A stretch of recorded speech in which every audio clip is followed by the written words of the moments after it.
अगर आपको ये लगता है ना कि आपने वेप पीना खुद शुरू किया है और ये आपकी फ्रीडम थी, खुद की चॉइस थी, या फिर आप इस बात पे बहस करते हो कि सिगरेट से ज्यादा बेहतर वेप है, मैं इसके सहारे इसको छोड़ दूंगा, तो आप बहुत बड़ी गलतफहमी में हो। और सुनते जाओ मैं कैसे आपको प्रूव कर देता हूँ कि आप कितनी बड़ी गलतफहमी में हो। और ये जो वेप है ये आपने पिया नहीं है, ये आपको पिलाया गया है। जूल एक ई सिगरेट कंपनी स्टार्ट हुई जुलाई 2017 में और 2018 जुलाई तक उसकी जो नेटवर्थ थी वो $15 बिलियन हो गई। 6 महीने बाद 2018 दिसंबर one of the largest cigarette company ने इस कंपनी को खरीद लिया। इसके 35% शेयर्स खरीद लिए और कंपनी की वैल्यूएशन थी $38 बिलियन 6 महीने में। फिर कुछ ऐसा हुआ कि 2020 के अक्टूबर आने तक इस कंपनी की वैल्यूएशन फिर से $10 बिलियन हो गई। 4-5 महीने बाद मार्च 2021 तक 4.3 बिलियन रह गई। फिर अगले साल $1.5 बिलियन और फिर अगले साल $0.5 बिलियन ही इस कंपनी की पूरी वैल्यूएशन रह गई। ये चल क्या रहा था, कंपनी इतनी तेजी से ऊपर चढ़ी, फिर कंपनी इतनी तेजी से नीचे आ गई। सबसे पहले बहुत जल्दी से हम ई सिगरेट समझ लेते हैं क्या होता है। पेन ड्राइव लाइक स्ट्रक्चर होता है जो सिगरेट की तरह ही काम करता है। जैसे ही आप एक कश लेते हो इसके अंदर से तो ऑटोमेटिकली बैटरी इसके अंदर डली होती है, तो इसके अंदर जो माल पड़ा होता है ना जिसमें निकोटीन वगैरह है वो जलता है ऑटोमेटिकली और फिर आपके मुंह में धुआं आता है। उस धुएं की स्मेल ना तो सिगरेट जैसी होती है, एक तो स्मेल अच्छी होती है, फ्लेवर भी होता है उसमें, जो सामने बैठा हुआ इंसान है उसको भी स्मेल नहीं आएगी, उसको भी अच्छा लगेगा। मैंने ऐसा क्यों बोला कि ये आपका बहुत बड़ा भ्रम है अगर आपको लगता है कि ई सिगरेट सिगरेट से ज्यादा बेहतर चीज है। जो कंपनी है ना जूल, इसकी वैल्यूएशन मिलियंस में थी डॉलर्स में, फिर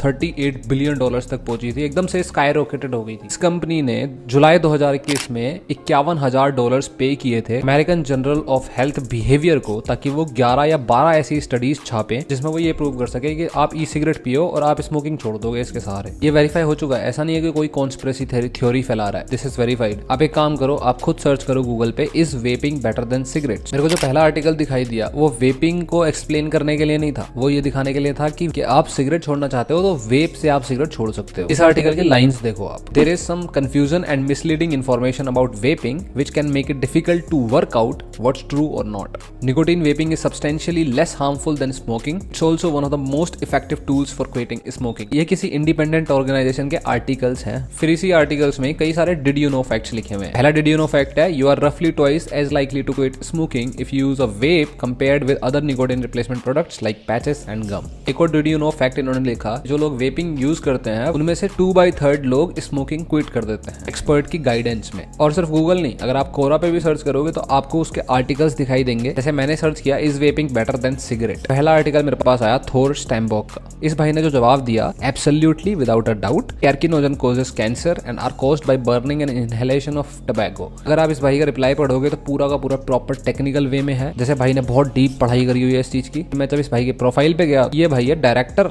एट बिजनेस डेवलपमेंट। इस भाई की प्रोफाइल में जितने भी आंसर्स भाई ने दिए हैं वो पॉलिटिक्स या बिजनेस से रिलेटेड है। सडनली एक वेप का आंसर है जिसमें इतना ज्यादा टेक्निकल इन्फॉर्मेशन भरी हुई है। इसके नीचे और भी जो आर्टिकल्स हैं ऑलमोस्ट सिमिलर कैटेगरी के हैं और ये लोग बहुत पैशनेट हैं वेपिंग को एक्सप्लेन करने में और बीच बीच में वेपिंग को क्विटिंग का ऑल्टरनेटिव बताने में। जैसे स्टीव टोबियस का एक रिप्लाई है, throw away the cigarettes and start vaping. Imagine करो कि यह आंसर कोरा पे लिखा हुआ है जो आपको वेपिंग और सिगरेट्स के कंपैरिजन बता रहा है, जबकि क्वेश्चन सिर्फ इतना सा है कि वेपिंग बेटर है या सिगरेट्स। एक और मैं आपको लास्ट एग्जांपल दिखाता हूं जहां पे क्वेश्चन था कि if vaping is dangerous then cigarettes or not. Answer है, there is also the fact that some people simply will not want to give up smoking immediately unless they are committed to switching or at least are open to possibilities they may not be able to accept the inevitable differences between the two things। कहने का मतलब कि आपको अगर smoking quit करनी है तो आपको एक ऐसी चीज की जरूरत पड़ेगी जो स्मोकिंग की तरह ही हो, ना स्मोकिंग क्विट करना ऑलमोस्ट इम्पॉसिबल है। एक और चीज नोटिस करने वाली है कि जूल फेमस थी अपने फ्लेवर्स को मार्केट करने के लिए, बहुत अच्छे क्वालिटी फ्लेवर जो अंडर एज स्टूडेंट्स में भी मार्केट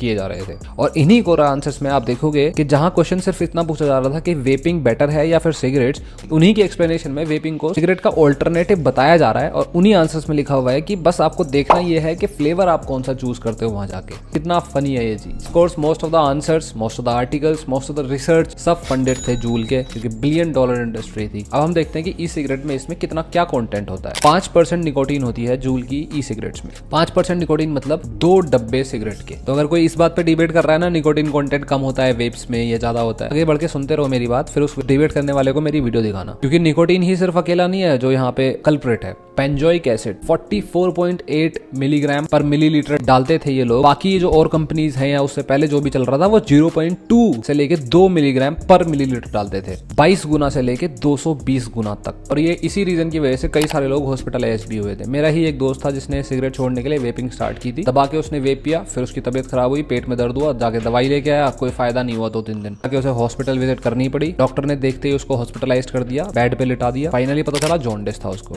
1 महीना लग गया जॉन्डिस को ठीक होने में, 6 महीने लग गए उसको ओवरऑल हेल्थ को रिकवर करने में वापस। मोस्ट प्रोबेबली यही बेंजोइक एसिड उसका रीजन हो सकता है। और इसी कंपनी के R&D इंजीनियर ने खुद एक्सेप्ट किया ये फैक्ट कि हमारे डिपार्टमेंट में हम ये नहीं देखते कि एडिक्शन होगा नहीं होगा या फिर हेल्थ में क्या नुकसान होने वाले हैं, उसकी बातें हम नहीं करते, वो हमारा प्रायर कंसर्न है ही नहीं। इनफैक्ट वो कंसर्न ही नहीं है। ये तो हुई ये बात कि इन्होंने कैसे अपने प्रोडक्ट को लोगों के दिमाग में मैनिपुलेट किया। अब कंपनी ने मार्केटिंग कुछ इस तरह से की कि अमेरिका में एक स्टडी हुई 13,000 लोगों पे और ऑलमोस्ट 10% ऑफ दोज पीपल जो 15 से 17 साल की उम्र में थे, जो एडल्ट भी नहीं हुए थे, वो जूल यूज कर रहे थे। और 11% 18 से 21 साल के लड़के लड़कियां यूज कर रहे थे जूल को। और इसे एक टर्म भी दे रखा था जूलिंग, मतलब एक बहुत ही मॉडर्न टाइप कूल ट्रेंड जिसे ये फॉलो कर रहे थे। और यही ट्रेंड इंडिया में आया। कंपनी को अच्छे से पता था कि इनकी कंपनी सोशल मीडिया प्लेटफॉर्म पे डायरेक्टली प्रमोट नहीं कर पाएंगे क्योंकि टोबैको प्रोडक्ट्स प्रमोट नहीं हो सकते। तो पहले तो इन्होंने कोशिश करी कि अपने प्रोडक्ट को ऐसे शो किया जाए कि इसमें निकोटीन है ही नहीं। फिर एक रिसर्च में ये पाया भी गया कि लोगों को जो अंडर एज बच्चे थे उनको ये पता भी नहीं था कि इसमें निकोटीन है, उन्हें लगता था सिर्फ फ्लेवर है। तो जैसे ये सोशल मीडिया प्लेटफॉर्म्स पर ये अपने ऐड रन नहीं कर सकते थे, इन्होंने एक लूप होल ढूंढ लिया। लूप होल क्या था कि हजारों इन्फ्लुएंसर्स, हजारों सेलिब्रिटीज इन्होंने अपनी पार्टीज वगैरह में बुलाया, फोटोज वगैरह क्लिक कराई और फोटोज अपलोड करने को बोला। अपलोड करी हुई फोटो चाहे आप अल्कोहल के साथ अपलोड कर रहे हो चाहे सिगरेट के साथ अल्कोहल कर रहे हो, सोशल मीडिया हैंडल उसको डिलीट नहीं करेगा। साथ ही में चैलेंजेस रन करे गए कि आप एक नए स्टाइल में फोटो खींच के